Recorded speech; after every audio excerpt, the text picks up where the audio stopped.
గత 2 దశాబ్దాలుగా భద్రాచలం శ్రీ సీతారాముల కళ్యాణానికి మండపేటకు చెందిన రామిరెడ్డి ముత్యాలతో అలంకరించిన కొబ్బరి బొండాలు బహుకరిస్తూ ఉన్నారు. ఈసారి కూడా సమర్పించారు. భద్రాచలంతో పాటు అన్నవరం, ద్వారకా తిరుమల, అంతర్వేది, గొల్లలమామిడి దేవాలయాలకు అందిస్తారు. అంతేకాకుండా రామారెడ్డి దీన్ని వృత్తిగా ఎంచుకుని కావలసిన వారికి కొబ్బరి బొండాలపై ముత్యాలు అలంకరించిస్తున్నారు.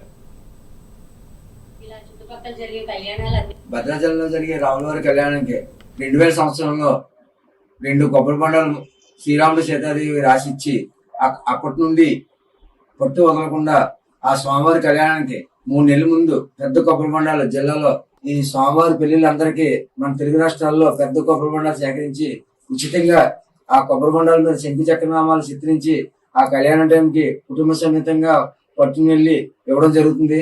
అలాగే స్వామి ఆశీర్వాదంతో అందరూ బాగుండాలని, మా మండపేట ప్రజలందరూ సుఖ సంతోషంతో ఉండాలని, రాష్ట్రంలో ప్రజలందరూ బాగుండాలని, జిల్లాలో ప్రజలందరూ బాగుండాలని, అందరూ సుఖ సంతోషాలతో ఉండాలని ఆ స్వామివారికి సేవా కార్యక్రమం చేపట్టడం జరిగింది.